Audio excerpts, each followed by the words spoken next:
Buenas noches a todos. ¿Se puede visualizar mi pantalla? Sí, perfecto, doctor. Ok. Bien, siendo las 8:10, vamos a empezar la tercera parte de este curso de tuberculosis, la parte más medular, la más importante, considero, porque definitivamente la tuberculosis es una enfermedad a la cual es fácil diagnosticarla, como hemos visto en el transcurso del curso, pero es difícil tratarla por las reacciones adversas que tienen y que vamos a ir viendo en el camino, ¿no? Espero que sea provechosa y este curso de 3 días haya sido pues, bastante satisfactorio para ustedes. Entonces empezamos. Esto ya lo sabemos. Hemos visto esta lámina al principio, les presenté esta lámina al principio. Definitivamente la tuberculosis es una enfermedad bastante emergente, bastante mortal, y por lo cual demanda un tratamiento precoz y una identificación pronta, ¿no? Para evitar que tengamos este tipo de masificación y muerte, ¿no? Habíamos hablado de los factores de riesgo, la etiología, el diagnóstico, y ahora nos toca ver el tema del tratamiento. Como ustedes bien saben, el tratamiento es oral, pero también hay intramuscular o parenteral, ¿no? Y endovenoso también. ¿Qué es lo que queremos o qué requisitos tiene los medicamentos antituberculosos o qué es lo que buscamos? Fundamentalmente que haya una actividad bactericida precoz, ¿no? Porque hemos visto las poblaciones bacilares tienden a multiplicarse con mucha rapidez, que tenga actividad esterilizante o que estabilice y que inmovilice su membrana para poder evitar que se multiplique, y que tenga la capacidad para prevenir el desarrollo de resistencia a los medicamentos acompañantes. Esos son los requisitos que deben tener los medicamentos anti-TB. Una actividad bactericida temprana, sí, se define como la capacidad del fármaco de eliminar los bacilos de TB durante los primeros días de tratamiento, quiere decir entre el día 2 a 14. En teoría, en las primeras 2 semanas deberíamos eliminar o matar al bacilo.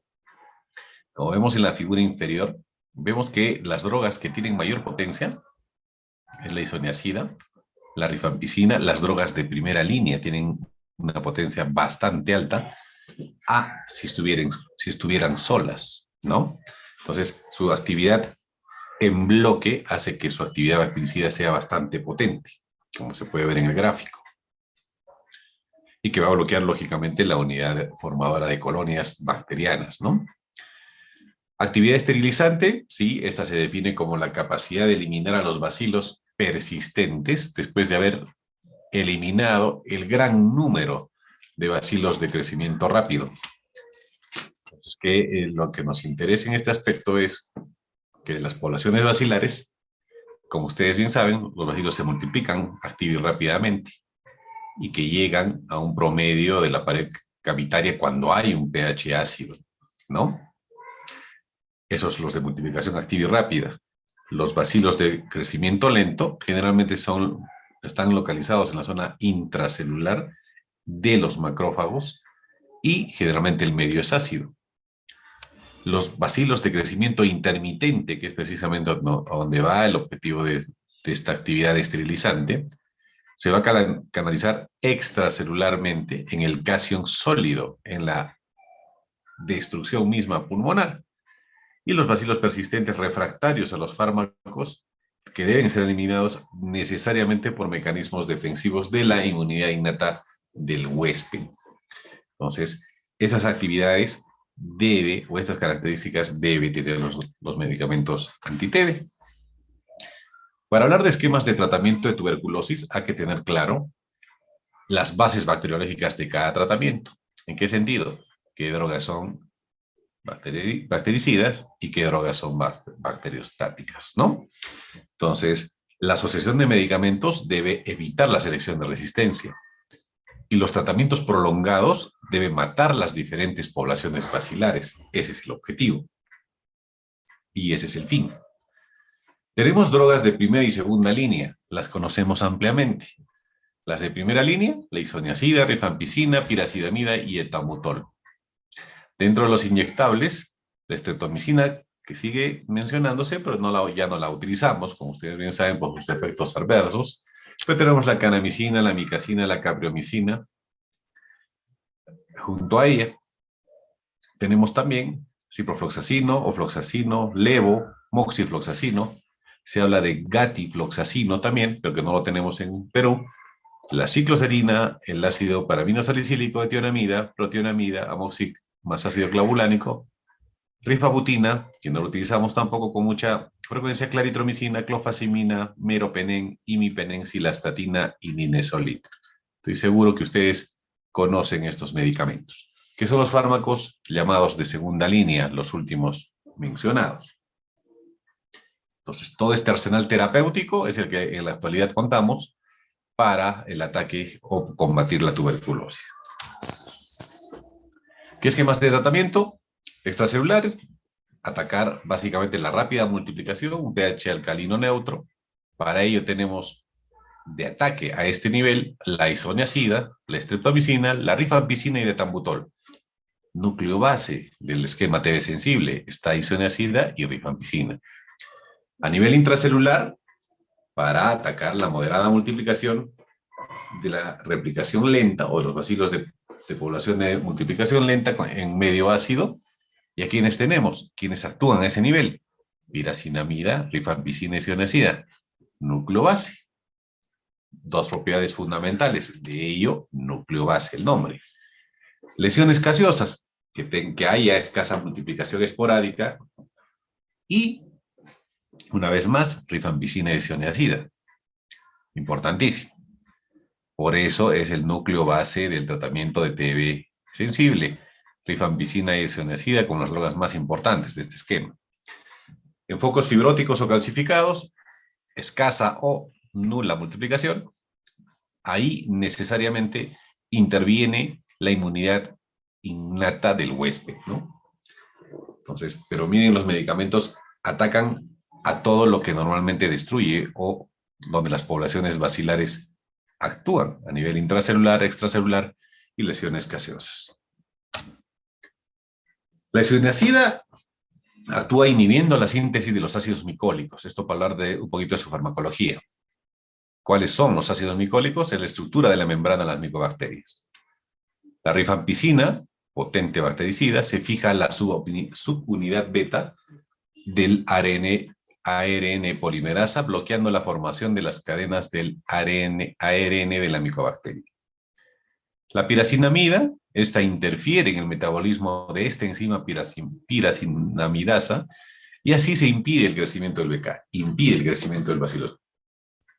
El etambutol actúa inhibiendo la síntesis y estabilización del ARN bacteriano, es básicamente un bacteriostático, ¿no? La streptomicina se une de manera irreversible a la subunidad 30S del ribosoma bacteriano, evitando su multiplicación o replicación, ¿no? Entonces, estas son las características farmacológicas de las drogas de primera línea para un esquema de TB sensible. Los tiempos para el inicio del tratamiento de los casos de TB no debe durar más de 15 días dentro del estudio hasta el inicio del tratamiento. Desde que empezamos con una baciloscopía, sus pruebas de sensibilidad, el cultivo y las pruebas convencionales de sensibilidad. El objetivo del tratamiento en TB, el estudio en general no debe durar más de 15 días, 7 a 15 días. Pero el tratamiento debe ser único, porque debe ser menor a las 24 horas desde el diagnóstico de la TB, en pacientes MDR menor a 15 días y en pacientes XDR igual, menor a 15 días. El objetivo es que haya un inicio precoz y rápido de este tratamiento para evitar precisamente la multiplicación de las poblaciones bacilares y el deterioro orgánico del paciente. Este es el famoso esquema para TB sensible, que estoy seguro que todos ustedes lo conocen. números y letras, aparentemente, de características diferentes, pero si lo analizamos fríamente, nos va a dar la característica del esquema. Los números delante de las siglas indican los meses que durará el tratamiento con esos fármacos. El slide significa el cambio de fase. El subíndice o los números debajo de las letras indica el número de veces por semana que recibirá el fármaco. Su ausencia indicará que el tratamiento es diario, como en la primera parte, ¿no? En la primera parte no tenemos subíndices, entonces indica que el tratamiento es diario. En la segunda parte tenemos subíndices que indica que es trisemanal, ¿no? El esquema estándar, el esquema habitual, el esquema común que nos rige nuestra norma técnica es este. 6 meses. Es importante saber las dosis definitivamente. En pacientes mayores de 15 años, la dosis peisoniazida es 5 miligramos kilogramo peso, con una dosis máxima de 300. La rifampicina 10 miligramos, con una máxima de 600. No debemos exceder estas dosis. Muchas veces, cuando estamos reunidos en el CRER, que es el Comité Regional de Reevaluación, vemos dosis por superiores a estas y deben corregirlas, ¿no? No debe pasar estos errores, ¿no? La piracinamida, 25 a 30 miligramos, 25 en promedio, no debe exceder 2 gramos, 2000 miligramos. El etambutol, 20 miligramos, entre 15 y 25, no debe exceder 1600 miligramos en la primera fase, los 2 meses que corresponden. Y en la segunda fase, que se continúa solo con 2 drogas, isoniazida y rifampicina, las dosis se estabilizan, la isoniazida sube a 10 y la rifampicina se mantiene en 10 miligramos kilogramo peso, pero ahí sí, como acá es trisemanal, el exceso o la tolerancia de dosis máxima aumenta. La isoniazida de 300 sube a 900 miligramos como dosis tope, y la rifampicina se mantiene en 600 miligramos, ¿no? Entonces es importante considerar estas dosis porque el tratamiento correcto va a añadir a este tipo de medicamentos con las dosis correctas para evitar RAM hepático, problemas gástricos, fundamentalmente hepáticos cutáneos, si excedemos la dosis, ¿no? Esta es la dosificación para menores de 15 años o población infantil, donde vemos que la isoniazida, que inicialmente era 5, ahora es 10, sigue siendo el máximo 300 miligramos. La rifampicina, que inicialmente era 10, ahora es 15, pero no excede tampoco los 600 miligramos. La piracinamida, que habíamos visto que era 25, acá sí sube a 35 miligramos, con un tope de 1500. Recordemos que en mayores de 15 años era 2000 miligramos. Y el etambutol se mantiene en 20 miligramos kilogramo peso, pero con un máximo de 1200, era 1600, como vimos en la anterior. En la segunda fase, la isoniazida se mantiene 10 miligramos con un tope de 900 miligramos, y la rifampicina se mantiene también en 15 miligramos como una dosis máxima de 600 miligramos, similar a la dosis que vimos en mayores de 15 años, ¿no? Son las dosis que se utilizan en el esquema TB sensible. Entonces, la generación de tuberculosis resistente a medicamentos se define como ¿qué? Que es una enfermedad infectocontagiosa, definitivamente, crónica, producida por Mycobacterium, se transmite por vía aérea, ¿no? La tuberculosis resistente, de una persona enferma a una susceptible, eso hemos hablado, afecta a los pulmones, sistema linfático y otros órganos vitales del ser humano, se asocia con comorbilidades, a pobreza, hacinamiento, inequidad social, limitado acceso a servicios de salud. Todas estas características pueden producir o producen la generación de tuberculosis resistente. De los esquemas que hemos mencionado, tenemos TB sensible, tenemos TB-MDR y TB-XDR, ¿no? Las características de los tratamientos en los diferentes esquemas varían en la duración y en el uso de medicamentos que se utilizan. En la TB sensible dura 6 meses, en la TB-MDR 18 a 24 meses, 1 año y medio a 2 años, y la TB-XDR generalmente son 2 años a más. Normalmente se norma que son 2 años, no menos, de tratamiento diario. Los casos varían, ¿eh? Más de 30.000 casos por año en la TB sensible, 1.150 casos por año en Perú, según la data de 2019, 76% felizmente no en nuestra región, sino en Lima, pero somos zona de tránsito, como hemos mencionado, y lógicamente que es un factor a tomar en cuenta. 90 casos por año aproximadamente de TB-XDR en nuestro país. Algo importante que hay que tener en cuenta creo que es el costo del tratamiento, ¿no? Hay que considerar que el costo del esquema TB sensible, cuánto le cuesta al Estado las drogas para tuberculosis, son aproximadamente casi $4.000 el esquema para TB sensible. Superamos los $16.000 a $20.000 en la TB-MDR y pasamos los $100.000 en la TB-XDR. Entonces, es todo un despliegue o desembolso económico que hace el Ministerio de Salud en este tipo de pacientes. Entonces, ¿cuánto se pudiera ahorrar si tuviésemos una mejor captación y nos quedaríamos solo en pacientes con TB sensible y evitaríamos tener MDR y XDR? Entonces, definitivamente son situaciones que hay que tener en cuenta. ¿Qué factores de riesgo para padecer de tuberculosis MDR?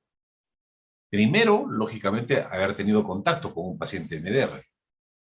Tener tuberculosis y VIH es otro factor. Enfermedades crónicas como diabetes mellitus no controlada. Personal de salud. Nosotros tenemos alto riesgo por estar en contacto con este tipo de pacientes. Intervalos cortos de recaída, menores a 6 o mayores a 6 meses. Personas privadas de su libertad. Reacciones adversas a medicamentos, que nos hace el hecho de estar rotando. Tratamiento no por médico consultor, sino por médico particular. Felizmente los medicamentos los da el Ministerio o de Salud y, bueno, no hay cabida a que particularmente se pueda armar un esquema. Aumento de abandonos recuperados. Pacientes multitratados, definitivamente. Pacientes con carga basilar alta, 3 cruces de inicio. Esquemas de tratamiento inadecuados. Contacto de fallecido por TB, fracaso de tratamiento. Todos estos elementos son factores de riesgo de padecer una TB-MDR, ¿no? Y nosotros no estamos exentos, lógicamente. Este es el arsenal terapéutico con el cual contamos. Y como ustedes pueden ver, tenemos una amplia gama de medicamentos en las diferentes presentaciones, como las drogas que se les ha mencionado anteriormente, tanto las de primera línea como las de segunda línea. Dentro del Petitorio Nacional de Medicamentos Anti-TB, en Perú contamos con todo este arsenal terapéutico que ustedes ya lo manejan, ¿no? Anteriormente, en el esquema, en la norma técnica del 2013, conocíamos como drogas del primer grupo, del segundo grupo, de drogas del quinto grupo.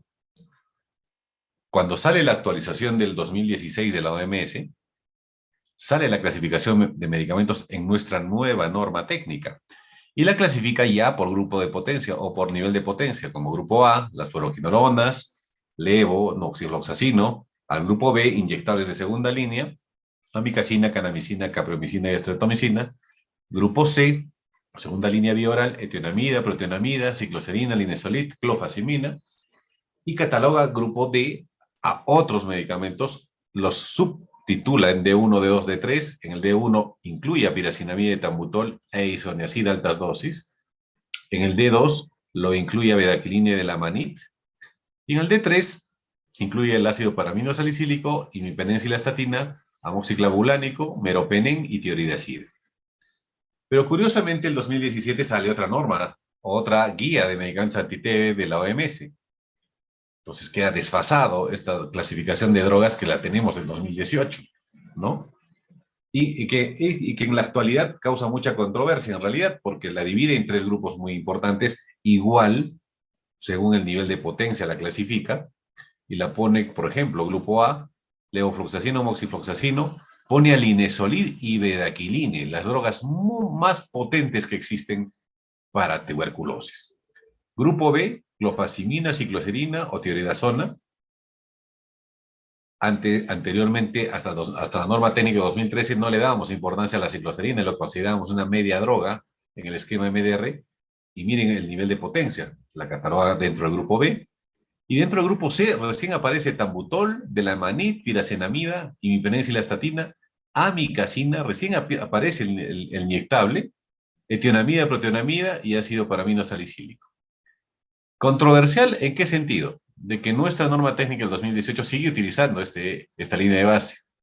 Y controversial, ¿en qué sentido también? De que nuestro esquema MDR, al cual utilizamos inyectables, no aparece dentro de la clasificación de medicamentos, excepto amicacina. No aparece canamicina, no aparece caprio, porque aparece dentro de otros medicamentos, o sea, menos potentes. Se espera que para la próxima norma técnica, que debería salir en 2022 o 2023, IAR se retire los analgésicos, los inyectables, que cuánto daño nos causa, ¿no? Definitivamente. Y las tasas de abandono han sido por este motivo. No es cómodo para el paciente recibir un inyectable intramuscular diariamente, ¿no? Por 4 o 6 meses.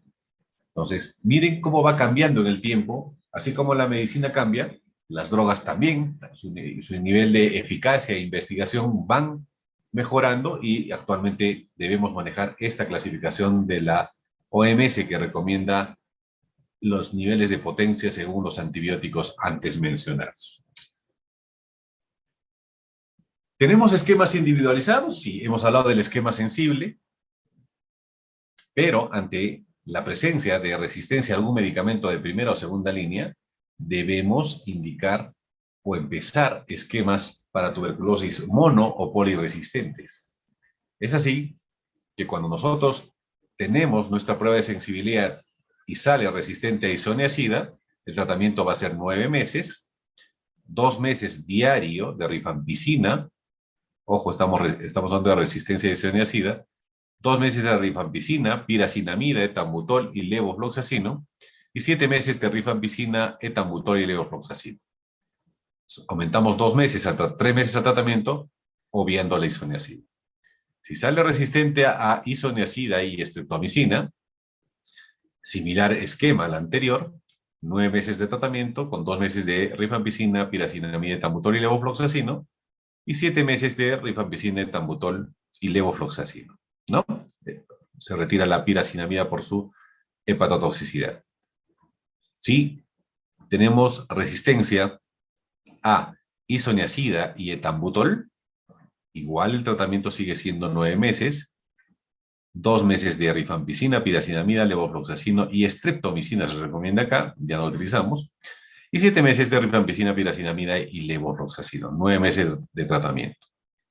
Si tenemos resistencia a isoniazida, etambutol y streptomicina, el esquema va a ser 2 meses, de 9 a 12 meses, 2 meses de rifampicina, piracinamida, levofloxacino y canamicina. Acá utilizamos ya un inyectable porque estamos viendo que son 3 drogas las comprometidas, y 7 meses de rifampicina, piracinamida y levofloxacino. Si reporta resistencia a isoniazida y piracinamida, el tratamiento será igual 9 a 12 meses considerando la evolución, 2 meses diario de rifampicina, etambutol, levofloxacino y streptomicina, y 7 meses de rifampicina, etambutol y levofloxacino.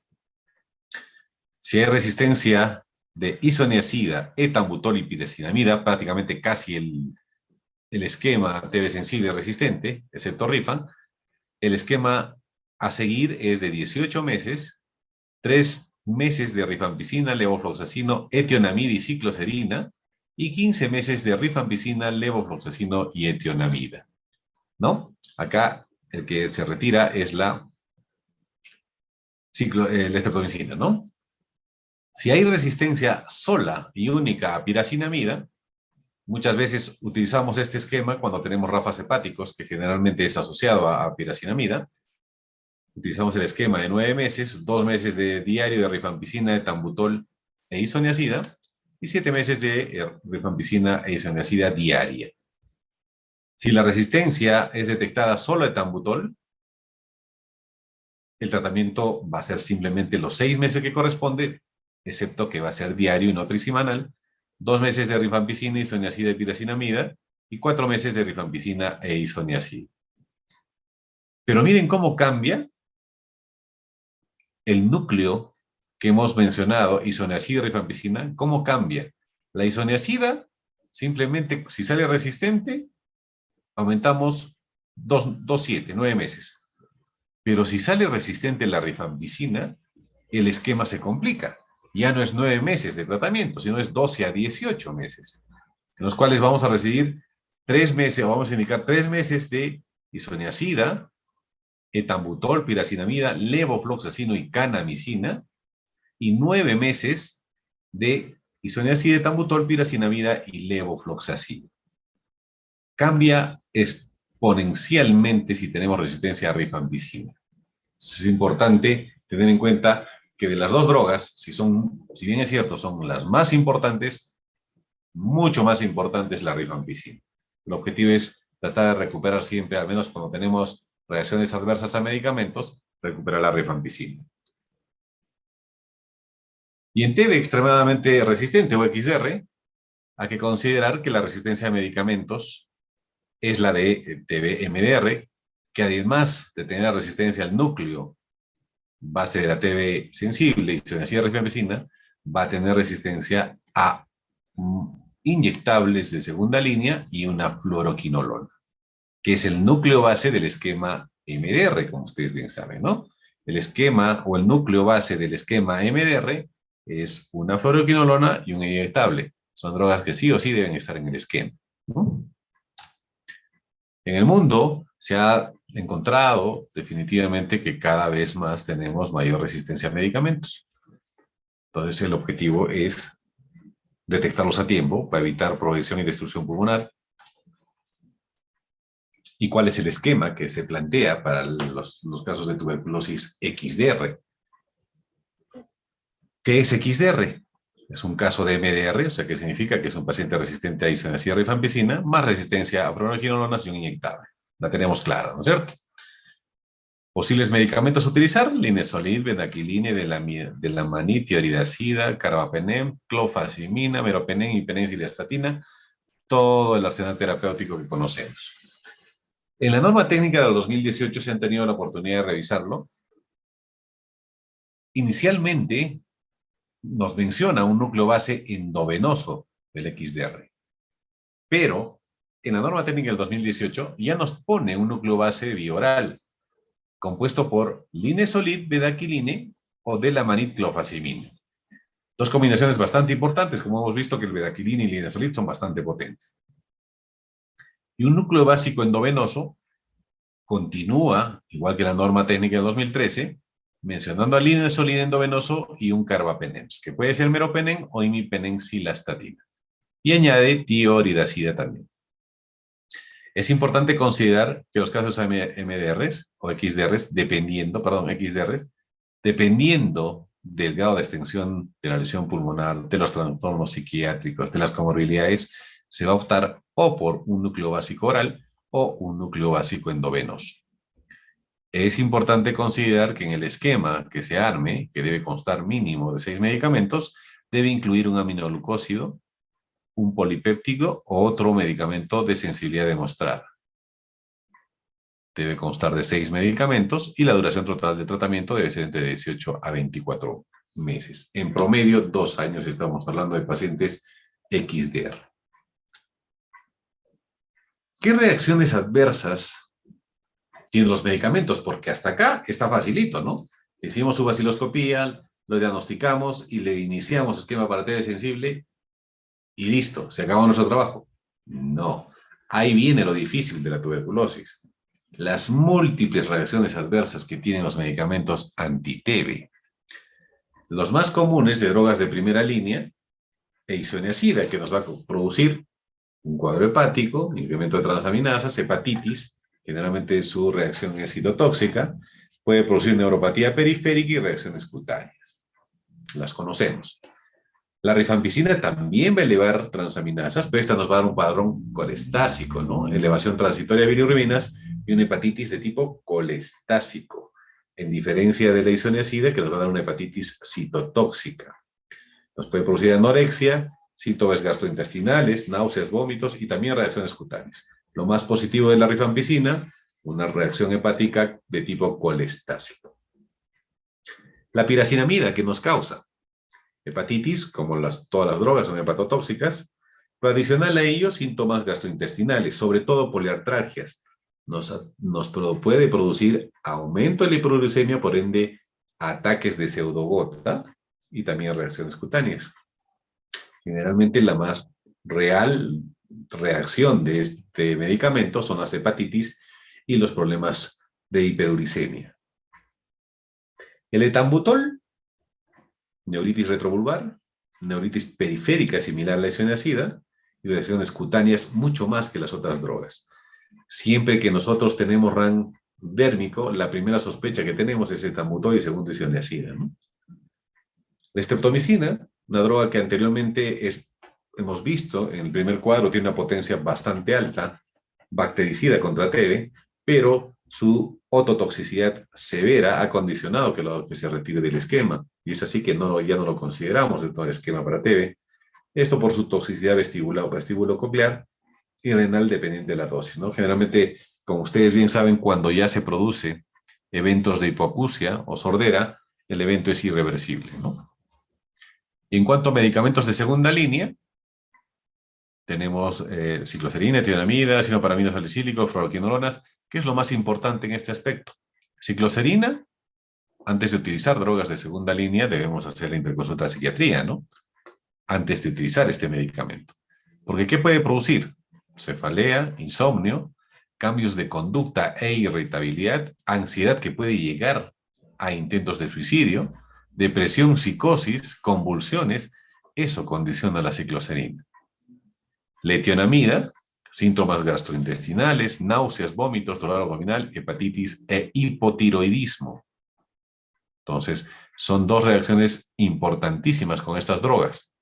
Hay que considerar también que de todo el arsenal terapéutico para TB, estas son las dos drogas que se inician o se introducen al esquema de forma secuencial. ¿Qué significa? Que la primera semana se empieza con el tercio de la dosis, la segunda la mitad de la dosis y la tercera semana ya dosis plena de estos medicamentos, según la tolerancia. Dentro de los aminoglucósidos, amilcacina, canamicina, capromicina, lo más incómodo en cuanto a las reacciones adversas es el dolor local en sitio de la lesión. Puede haber estados de hipocalemia o hipomagnesemia. Los aminoglócidos por excelencia son nefrotóxicos, pero también condicionan estados de ototoxicidad vestibular y coclear y parestesis.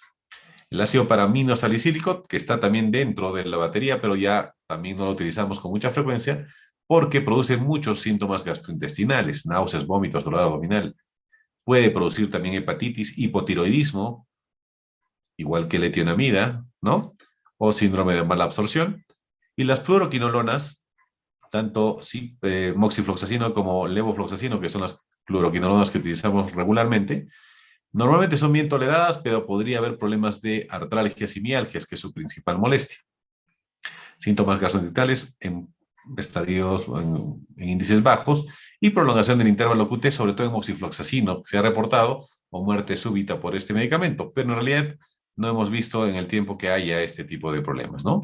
Más que todo lo que se ha notado son las artralgias y mialgias predominantes con este tipo de medicamentos, sobre todo con levofloxacino.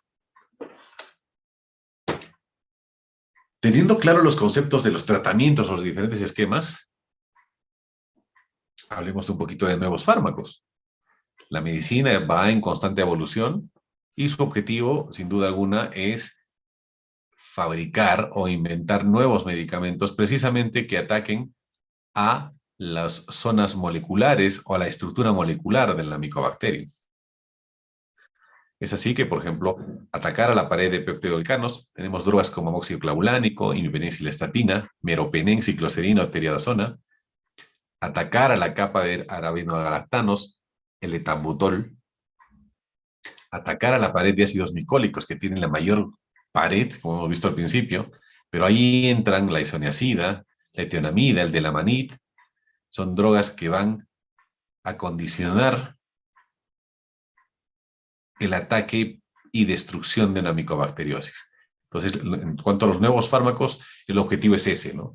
Ir a la parte molecular del medicamento, atacar su parte del ribosoma, de su cadena genética, del RNA, del DNA. Entonces, miren, los diferentes medicamentos van atacando diferentes estructuras moleculares del bacilo con el objetivo de matarlo, ¿no? O eliminar. Y es así que en estas drogas tenemos muchas en estudio, definitivamente, pero las que en la actualidad tienen mayor validación y buena tolerancia, como hemos visto, y ya tenemos también en nuestro arsenal terapéutico, es bedaquiline, proteonamida, altas dosis de levofloxacino, bedaquiline delamanid, ¿no? Linezolid, bedaquiline, proteonamida. Son diferentes esquemas que siguen estudio, y hay otras drogas definitivamente como el TBI 166, el SQ641, el SEQ9, drogas experimentales que van a enfocarse definitivamente a las unidades moleculares de la estructura celular del micobacterio y que en el tiempo lógicamente van evolucionando. Pero las drogas que tenemos en la actualidad son bastante potentes y nos dan una cierta certeza de que al hacer un tratamiento correcto, los pacientes van a salir del cuadro, ¿no? ¿Hasta acá alguna pregunta antes de continuar?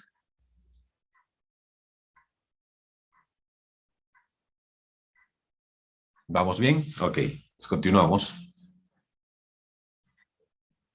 Es importante tener claro los conceptos de prevención, cómo prevenimos y qué elementos o qué medidas de bioseguridad debemos tener.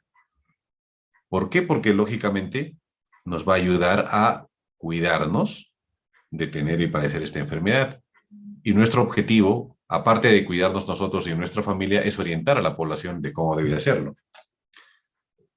Hay múltiples trípticos y propaganda visual en nuestro medio, en todos nuestros establecimientos de salud, que el objetivo es socializarlo con la población, porque pueden estar estos trípticos tan bonitos, multicolores, pero no, el paciente no le da la importancia de vida y es importante nosotros socializarlo con todos nuestros pacientes para que vean que hay medidas de prevención importantes, como por ejemplo mantener los ambientes bien ventilados o iluminados. La exposición solar mata al bacilo. Hemos visto que el bacilo no tolera el sol.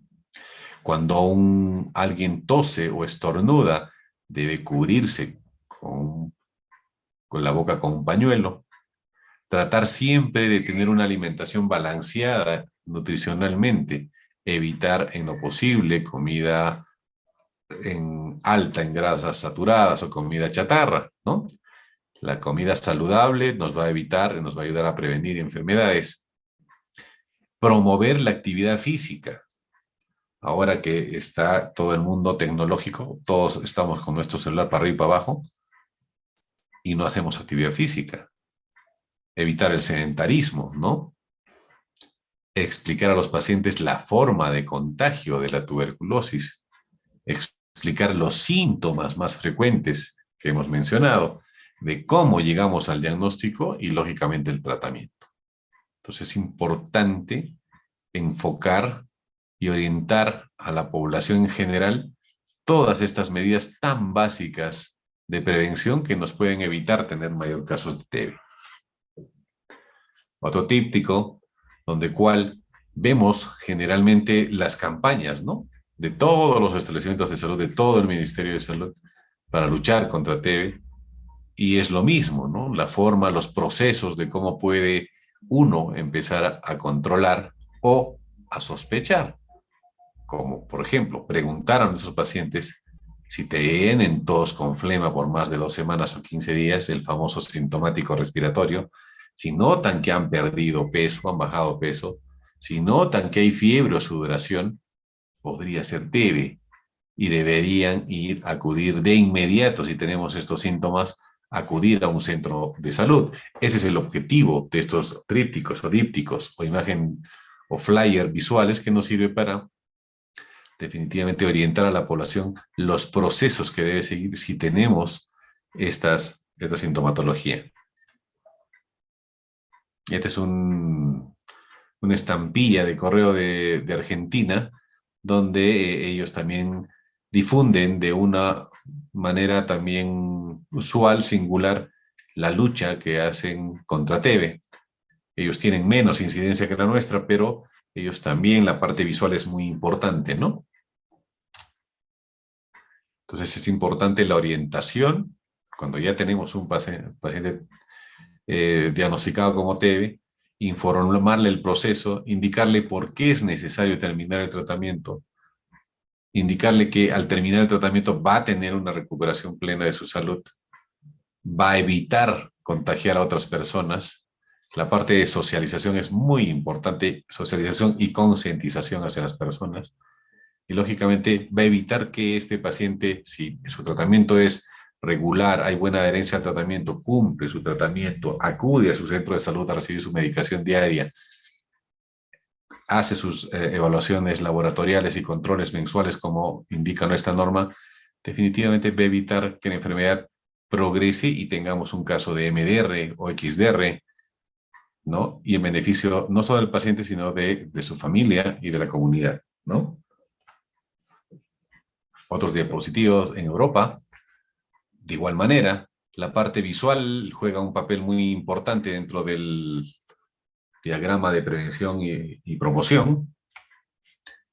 La concientización, habíamos hablado que un medio bastante importante de contagio o un vehículo de contagio es el uso de transporte público y definitivamente ese es un punto medular que debemos cambiar y orientar a las personas que la TB definitivamente puede estar en esos ambientes y debemos tener espacios ventilados. Las campañas, no solo en el día de la TB, el 23 de marzo, ¿no es cierto?, sino todos los días del año debemos concientizar a la población en general de que la tuberculosis mata y que por ende debemos cuidarnos. El personal de salud es el encargado en la difusión y la socialización de estos conceptos hacia la población. Campañas masivas de concientización y sensibilización contra la lucha contra la TB, que normalmente la hacemos, ¿no es cierto? Como medidas generales, ¿qué es lo que debemos tener para evitar tuberculosis? Una nutrición balanceada y adecuada, evitar el hacinamiento, lógicamente eso va dentro del contexto social, ¿no?, socioeconómico, promover siempre, objetivar los índices o los estándares de vacunación de BCG, mejorar el nivel socioeconómico y cultural de las personas, evitar o tener un control adecuado de las enfermedades debilitantes como VIH, diabetes, promover una adecuada manipulación de residuos sólidos biológicos, tener ambientes ventilados e iluminados, si hay ingreso de sol mucho mejor, protección respiratoria, esto en el caso de nosotros como personal de salud, educación y capacitación al personal de salud y también a la población, ¿no? Es importante tener en cuenta. Entonces, nos hacemos una pregunta.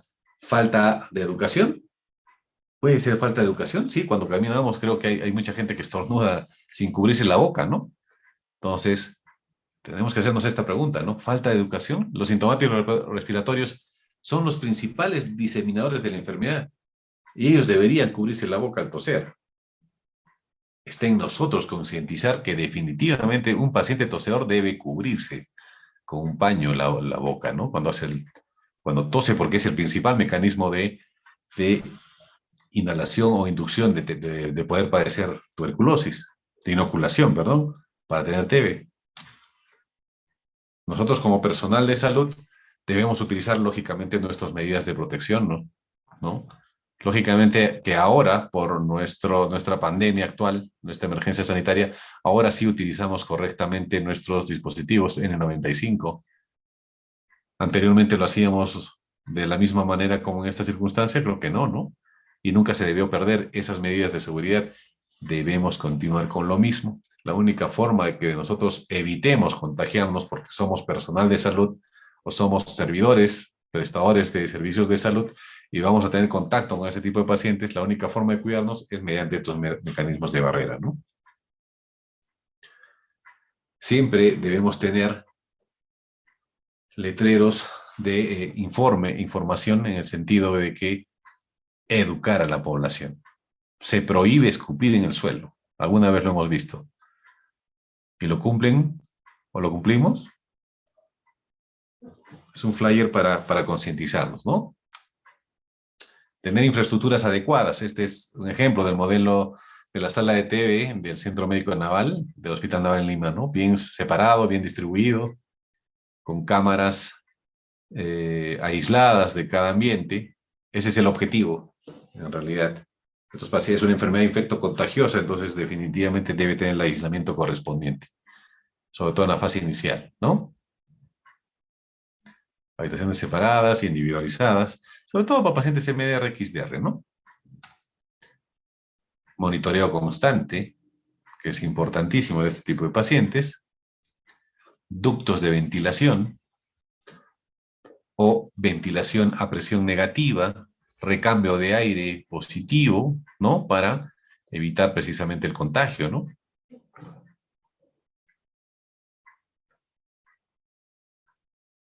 ¿Hasta esta parte hay alguna pregunta?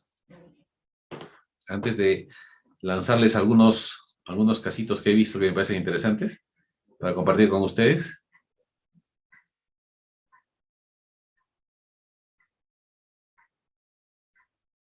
Todo claro, ¿verdad? Pues continuamos. A ver, pero en esta parte creo que es importante que ustedes sepan que sean bastante participativos también en esta parte que continúa. He traído unos 3 casitos que me parecen interesantes, que lo lanzaron hace un tiempo el Ministerio de Salud, y me parece importante recordar, porque tienen algunas características que debemos tomar en cuenta.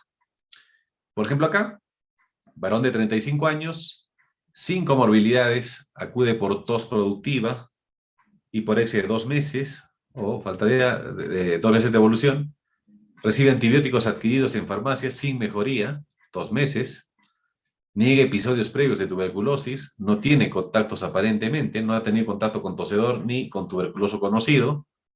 Al examen físico, una frecuencia cardíaca de 82 latidos por minuto, una frecuencia respiratoria de 24 ciclos minuto, su presión 17, 170, pesa 62 kilos, ¿no? Aparentemente en buen estado general, buen estado de nutrición, tiene su vacunita de BCG.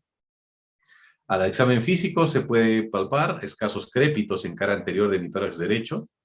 Se le hace la baciloscopía, y salió 2 cruces. Una carga basilar bastante alta, ¿no? Les pregunto, ¿qué significaba 2 cruces?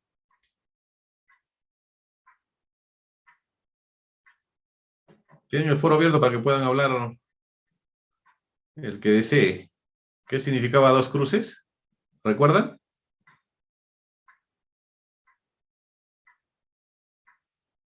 ¿Qué pasó? ¿Nadie quiere hablar?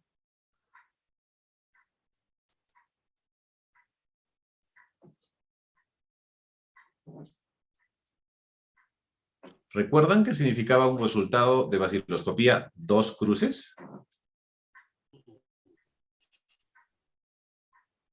¿Alguien se animó?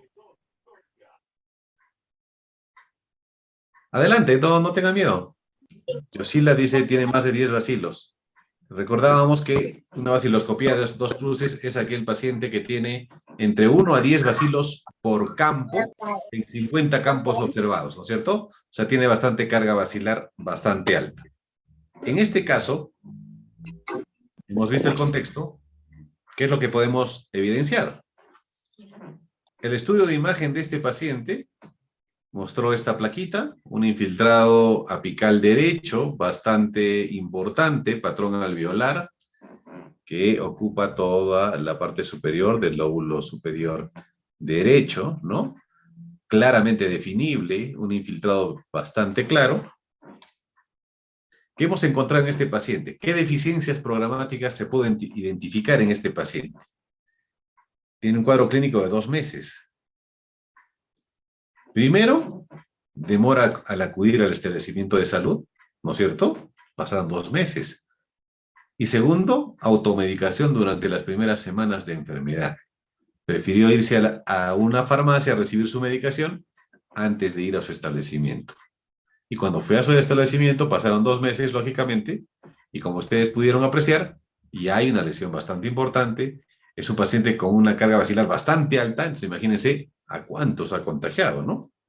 Porque ha recorrido diferentes lugares, su casa, el establecimiento, su trabajo, y ha seguido diseminando bacilos.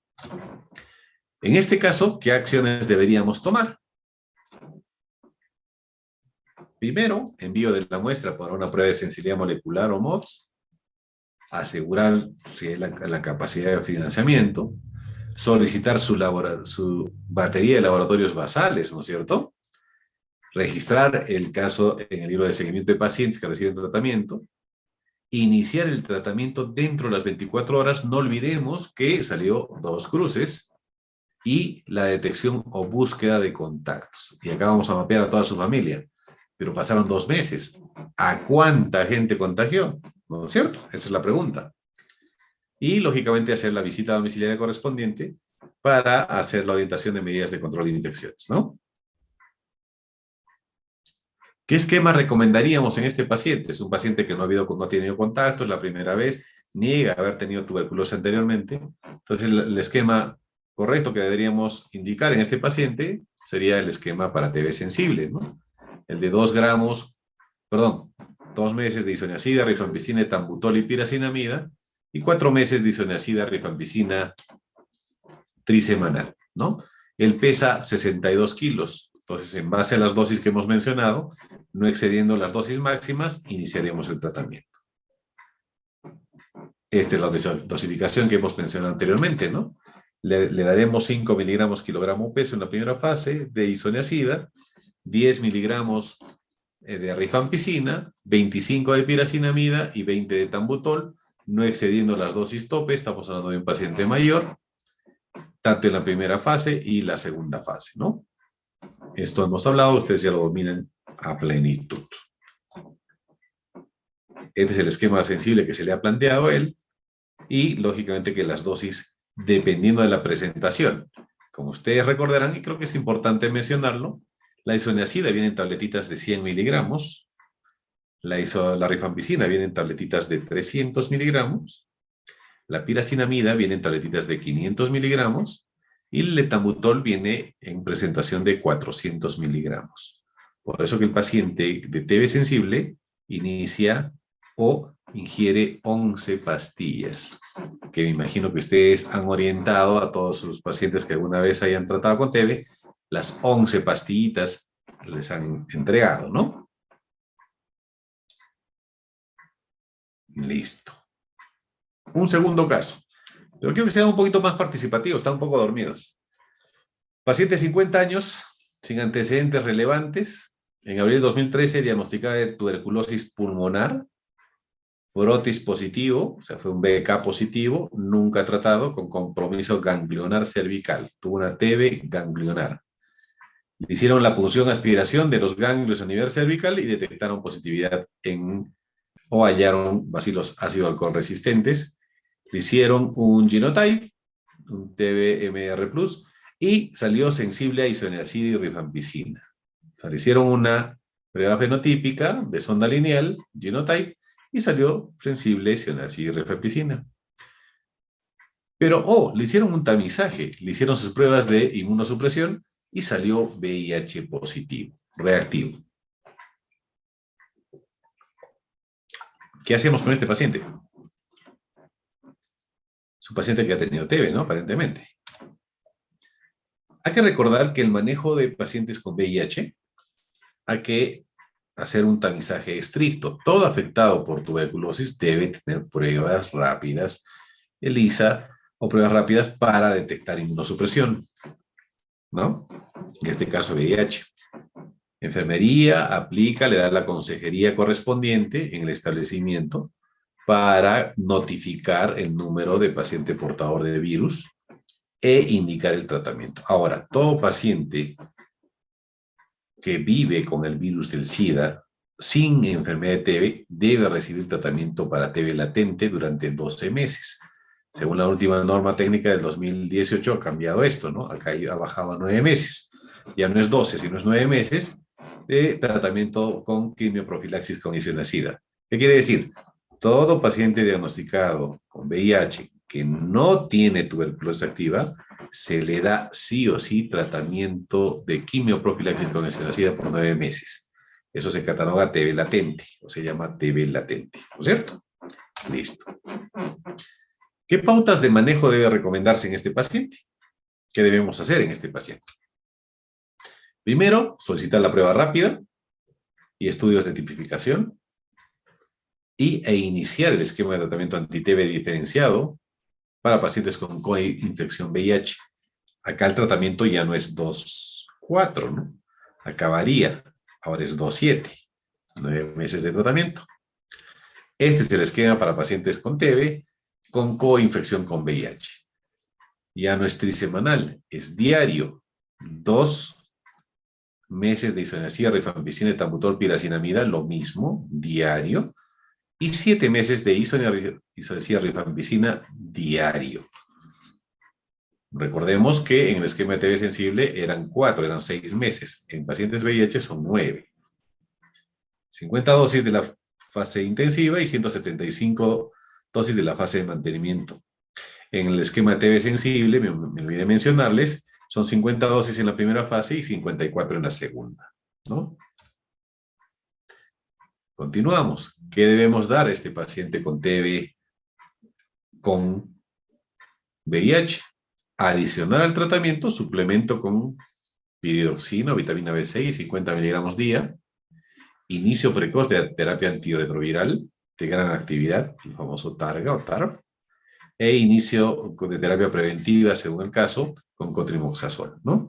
Actualmente, este esquema preventivo, el medicamento que utilizamos es la isoniazida, el famoso TPI, ¿no? Todo afectado con coinfección debe iniciar TARGA, definitivamente, más aún los que tienen CD4 mayor a 100, dentro de las 8 semanas. Si tienen un CD4 menor a 100, de iniciar dentro de las 2 semanas, lo más antes posible. Siempre cuando hay un paciente coinfectado con VIH, se espera con un tiempo promedio 2 semanas de inicio del anti-TB para iniciar el tratamiento antirretroviral. Las interacciones de los medicamentos que se utilizan van a ser las mismas que hemos mencionado anteriormente, ¿no? Caso 3. Mujer de 60 años, diabética, no tiene control, irregular. Tenemos un montón de este tipo de pacientes, ¿no es cierto? Tiene un mal control metabólico, se le hace su prueba, tuberculosis pulmonar, frotis positivo, 3 cruces, alta carga basilar, nunca tratada. No refiere contactos positivos, se inicia esquema de tratamiento en octubre, evolución clínica aparentemente favorable, ganó 6 kilos desde que inició el tratamiento, tuvo 67, ahora tiene 73 kilos, pero una atingencia al 6º mes presenta hemoptisis moderada, por lo cual se hospitaliza. Se le hace una prueba de sensibilidad, genotype, un TB-MDR+, y no nos habíamos percatado, resistente a isoniazida. Una de las drogas más potentes del esquema para TB sensible, bactericida por excelencia, y los cultivos anteriores en el proceso, en espera. No hubo, como pueden ver en la cartilla, solo hicieron un cultivo de inicio y después lo dejaron ahí. Y como pueden visualizar, de inicio tuvo 3 cruces, el primer mes 2 cruces, el segundo 1 cruz, el tercero, cuarto, controversial, negativo, negativo, y para el quinto, otra vez 2 cruces, y el sexto, 1 cruz. Y los cultivos no se realizaron.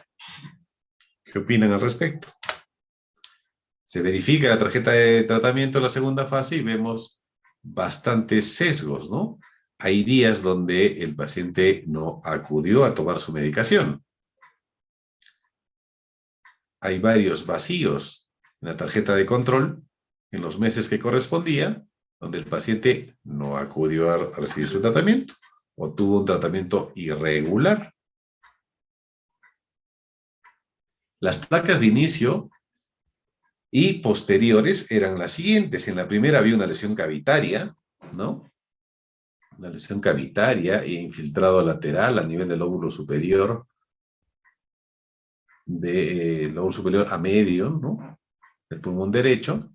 Y vemos que en la placa de control a los 3 meses desaparece, la lesión ha mejorado considerablemente, hemos visto que la evolución fue favorable, pero empezó a haber lesiones a nivel contralateral en otro pulmoncito, ¿no?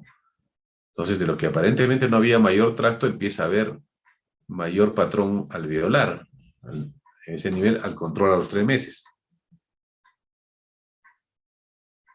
¿Qué deficiencias programáticas encontramos en este paciente? Que son deficiencias que no deberíamos cometerlas, ¿no? La prueba de sensibilidad de inicio no se monitoreó adecuadamente, o no le hicimos el seguimiento correspondiente. No, al tener la primera no se pidió nueva muestra para prueba de sensibilidad rápida.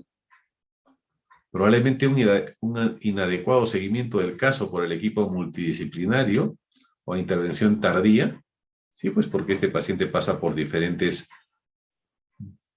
personal, ¿no? No solo la responsable de estrategia, el consultor intermedio, el consultor principal. No se obtuvo una radiografía de tórax en el diagnóstico inicial. No tenemos la primera, en octubre, ¿recuerdan? Irregularidad de administración inadecuada de las dosis intermitentes. Se prolongó la segunda fase sin sustento técnico. No se garantizó el control metabólico, o sea, no se controló la enfermedad anterior que padecía, que era su diabetes no controlada, ¿no? Entonces, estas deficiencias no se deben cometer, es importante que se tengan en cuenta. ¿Qué acciones se debería tomar en esta paciente? Que aparentemente es un gran problema, es rescatar resultados de la prueba convencional de inicio del tratamiento, que esté en el sistema, ¿no? Actualmente utilizamos el NEBLAB2, que es el aplicativo que nos da el INS o el Instituto Nacional de Salud para ir monitoreando los cultivos y pruebas de los pacientes con sospecha de TB y los pacientes en tratamiento también. Solicitar una nueva prueba de sensibilidad rápida, Genotype, la evaluación por el consultor para recomendación y posología, notificar al establecimiento de salud para completar la preparación del expediente, ¿no? Evaluación por las diferentes especialidades, en este caso endocrinología, porque no hay un control metabólico, ¿no? Llenar las fichas técnicas que se estandarizan en pacientes TB. Para eso es importante estas fichas, porque nos sirven para ir monitorizando la evolución y si hay algún tipo de reacción al tratamiento. Estas fichas ustedes ya las conocen, ¿no es cierto? Que nos va a ayudar para utilizar el plan de trabajo, las indicaciones que debemos tener, la catalogación del paciente, si estamos frente a un paciente de TB sensible, un abandono no recuperado, un fracaso terapéutico, un MDR, ¿no? Un monoresistente, un poliresistente. ¿Y qué esquema recomendaríamos en este tipo de pacientes? Hemos dicho en la cronología del tratamiento, para pacientes MDR no debemos esperar mucho todavía es 15 días, ¿no? Lo antes posible es lo ideal. Es iniciar un esquema empírico. ¿Por qué un esquema empírico? Porque ya contamos con una prueba de sensibilidad, pues es el esquema empírico. Y deberíamos iniciar etambutol, piracinamida, kanamicina, levofloxacino, etionamida y cicloserina. Un rango de 4 a 6 y de 12, una primera fase de 4 a 6 meses y una segunda de 9 a 12 con los mismos medicamentos excepto el inyectable, ¿no? Eso es importante utilizar. Y lógicamente que vamos a utilizar en base a la dosificación que conocemos de los medicamentos. Como ustedes saben, etambutol es 20 miligramos kilogramo peso, piracinamida es 25 miligramos kilogramo peso, la kanamicina es 15 miligramos kilo peso, igual que el levofloxacino que sube a 20 miligramos kilogramo peso, tanto etionamida como cicloserina es 15 miligramos kilogramo peso. Dosis que ustedes manejan y dominan. Un modelo del formato de la receta única estandarizada para medicamentos TB. o anti-TB. Eso debe ir con la firma del consultor y los responsables para actualizar el inicio del nuevo esquema. En cuanto al tipo de posología, el inicio de tratamiento es aquella generada para el inicio del esquema de tratamiento con drogas identificadas, ¿no? Para el esquema. La renovación de las drogas es generada generalmente por el consultor. El cambio de denominación de empírico a individualizado generalmente es generada y debe disponerse mediante una prueba de sensibilidad. La modificación por reacción adversa a medicamentos o otras situaciones donde amerite el cambio de denominación del esquema. Y la transferencia en cual se produce situaciones de urgencia cuando la propuesta del consultor amenaza la vida del paciente, lógicamente. En cuanto a los esquemas de tratamiento, conocemos al esquema estandarizado, que es aquella prueba en pacientes con sospecha alta de tener MDR, de ser MDR, y en la cual necesitamos utilizar el tratamiento o añadir o incluir el tratamiento porque esté en juego la vida del paciente y no tenemos una prueba de sensibilidad, ¿no es cierto? Y el empírico es aquel que tenemos un paciente resistente y tenemos una prueba de sensibilidad rápida. El individualizado es cuando ya tenemos el cultivo de proporciones, donde ya tenemos la sensibilidad de drogas de primera y segunda línea, y ya se inicia el esquema que corresponde, que es el mismo que el estandarizado, el empírico, solo se cambia la denominación. Lógicamente que los esquemas se modifican por diferentes situaciones especiales, por ejemplo, si hay hepatopatía, si hay insuficiencia renal, si hay embarazo, si hay VIH, como ustedes han visto, cambian los tiempos, y dependiendo lógicamente de qué Mycobacterium es la identificada. No es normal un esquema para TB por Mycobacterium tuberculosis o una por Mycobacterium avium, por ejemplo, o una micobacteriosis atípica, ¿no? El mismo cuadro que les presenté anteriormente, con las dosificaciones, tenemos todas las drogas de segunda y tercera línea, la tercera línea, perdón, de primera y segunda línea, y todo el arsenal terapéutico que contamos con las dosificaciones que corresponden y las dosis máximas que se dan por día, ¿no? Ustedes también deben manejarlas sin ningún problema. Y también las presentaciones, ¿no? Que es importante también dominarlas. ¿Qué esquema recomendaría? Dependiendo, lógicamente, de la circunstancia del paciente, podemos utilizar todos los medicamentos que hemos mencionado. Y en este caso, la dosificación de esta paciente es un esquema, pues, empírico, ¿no? Porque tenemos una prueba rápida, y el esquema sería etambutol, piracinamida, kanamicina, levo, etionamida y cicloserina. Cada que utilizamos cicloserina, dependiendo al inicio secuencial, debe utilizarse piridoxina, y a medida que va avanzando la dosis de la cicloserina, de 250, 500 a 750, igual va subiendo también la dosis de piridoxina, de 50, 100 y 150 como dosis tope en el tratamiento de este tipo de pacientes. Cuanto al comentario de las posologías, continuamos. Es importante el antecedente, saber si el paciente ha sido antes tratado o nunca tratado, o es contacto, o si tiene comorbilidades. Ver si cuenta con una prueba de sensibilidad, el método, qué tipo de muestra, qué tipo de resultado tuvo, cuándo se produjo el cambio de denominación, o si corresponde el cambio de denominación o modificación de la posología. Considerar qué esquema de tratamiento se utiliza, o si es un tratamiento modificado por reacción adversa, es un empírico, un estandarizado o un individualizado. Es importante considerar la fecha del ingreso. El seguimiento debe ser estricto, con vaciloscopías mensuales y cultivos mensuales. La solicitud de exámenes auxiliares generalmente son mensuales o trimestrales, según la norma técnica, dependiendo si estamos frente a un MDR o un XDR. Es importante la evaluación por el consultor o neumología si lo amerita, y lógicamente que evaluación también por el SER nacional, si hay justificación y si lo ameritara, ¿no? Evaluación por el Comité de Reevaluación de Tratamiento. Por último, el consultor nos da un comentario, nos va a indicar si el paciente hay antecedente de comorbilidades, en este caso de esta paciente, diabetes mellitus con mal control metabólico, nunca tratada, El diagnóstico es una TB resistente a isoniazida por prueba rápida, de inicio de tratamiento no evaluada oportunamente, estamos hablando del caso que hemos mencionado, a pesar de la cual recibió un tratamiento de segunda fase extendida y mala adherencia al tratamiento, por ende mala evolución clínica, la paciente presentó hemoptisis, recuerdan, mala evolución radiológica y bacteriológica, alta probabilidad de ampliación de la resistencia, y que ingresa definitivamente esquema empírico de TB-MDR y solicitar nuevas pruebas tanto rápidas y convencionales de sensibilidad y manejo conjunto con endocrinología. Ese es el comentario que debería dar el consultor frente al caso que hemos visto, ¿no? Entonces, es un caso que parecía pequeño, pero es bastante complejo, por lo que como ustedes pueden apreciar, ¿no?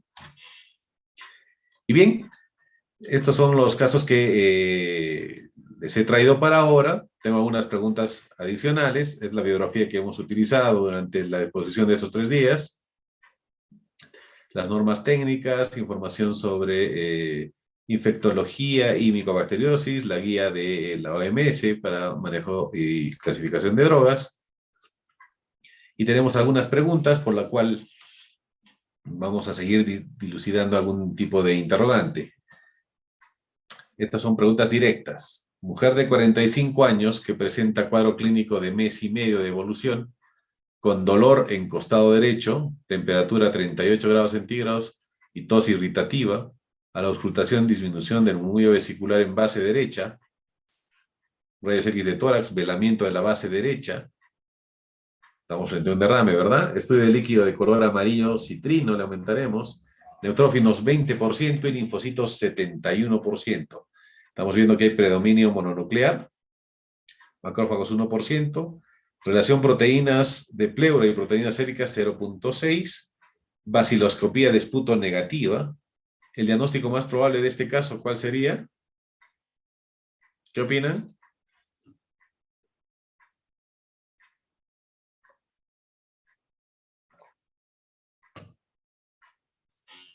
¿Alguna opinión?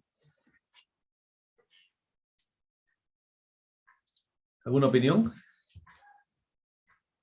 Es un paciente con afusión pleural derecha, le hacen un estudio citoquímico, no tenemos helada, pero netamente en el citoquímico evidenciamos predominio mononuclear más que polimorfonuclear, hay un predominio de linfocitosis, predominio linfocítico más que neutrofílico.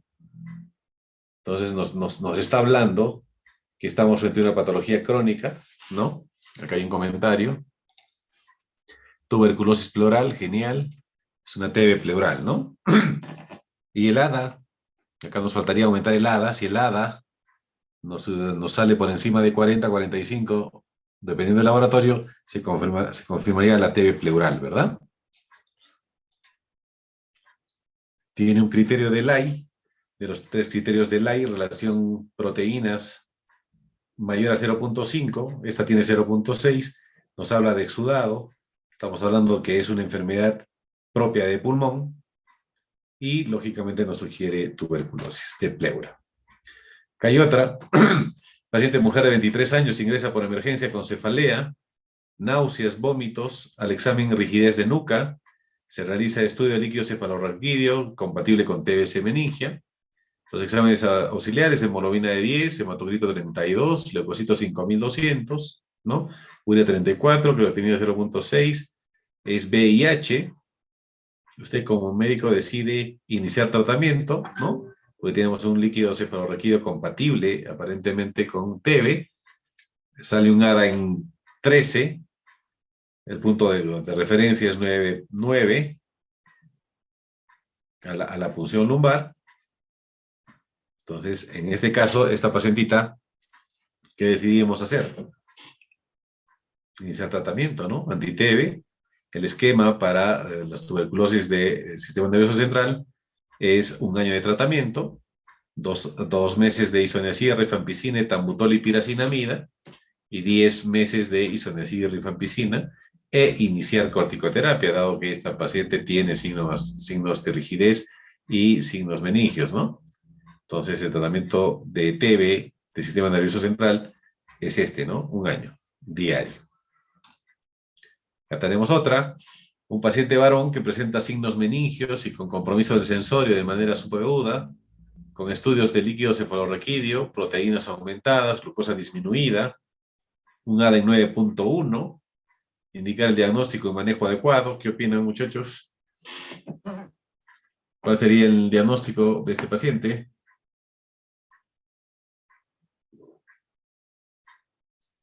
¿Algún comentario? A ver. Una MEC-TB. ¿Y qué es lo que recomendaríamos? ¿Cuál sería el tratamiento? Tiene signos meningios. Es casi similar a la pregunta anterior, ¿verdad? Pues le arrancamos tratamiento anti-TB, nada más. ¿Algo más le aumentaríamos?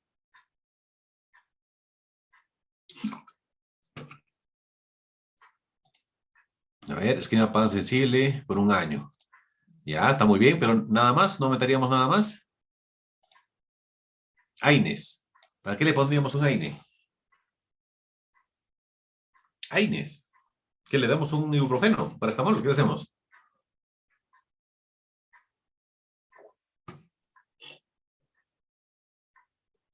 Iniciamos esquema T para TB sensible, ¿está bien? A ver, en tu comentario.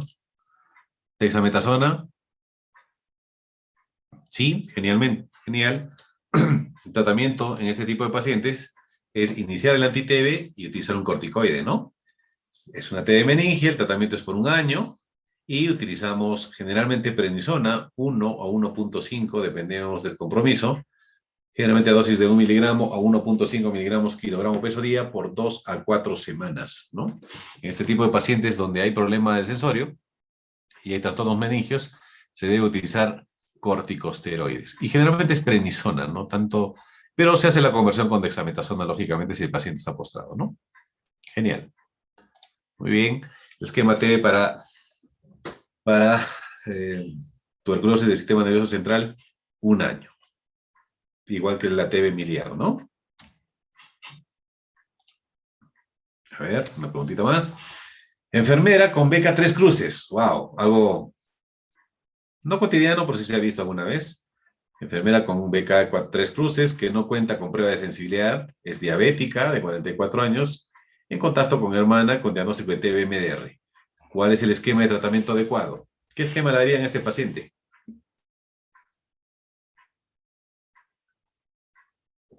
¿Qué opinan? Ay, me adelanté. A ver, acá está. Empírico. Esquema empírico. Tenemos una prueba de sensibilidad, ¿no es cierto? Hay una prueba de sensibilidad. No, no hay prueba de sensibilidad, ¿ah? No cuenta con prueba de sensibilidad.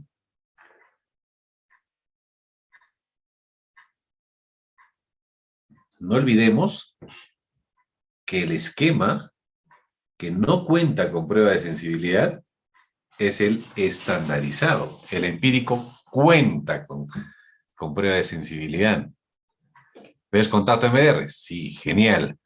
Pero dentro del concepto del esquema que vamos a iniciar, va a ser un esquema MDR, estamos de acuerdo, pero el esquema no es empírico porque no cuenta con prueba de sensibilidad. Si contara con prueba de sensibilidad, sería un esquema empírico. En ella lo que vamos a indicar es un esquema estandarizado, ¿no es cierto?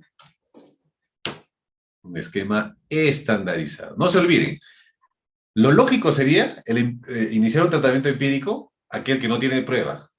Pero por nuestra norma técnica de Perú, es al revés, el esquema empírico es el que no tiene, es el que tiene pruebas de sensibilidad. Y el esquema estandarizado es el que no tiene pruebas de sensibilidad. Entonces, en este caso, es un esquema estandarizado, ¿no? Se le va a aplicar un esquema para MDR por el contacto definitivamente, pero es un esquema estandarizado, no empírico. 6 a 8 meses de etambutol, piracinamida, levofloxacino, canamicina, etionamida y cicloserina, y 12 a 16 meses de etambutol, piracinamida, levofloxacino, etionamida y cicloserina. Acá se le va a añadir, lógicamente, piridoxina cuando empecemos a utilizar cicloserina, ¿no? No olvidemos, como dije anteriormente, que las drogas que se introducen de forma secuencial es la etionamida y la cicloserina, por las reacciones adversas que tiene cada medicamento. Una pregunta, a ver, de cultura general, digamos. Una cavidad pulmonar de 2 centímetros de diámetro, que le hemos mencionado el primer día, de 2 centímetros de diámetro de un paciente con tuberculosis pulmonar, tiene aproximadamente ¿cuántos bacilos? A ver.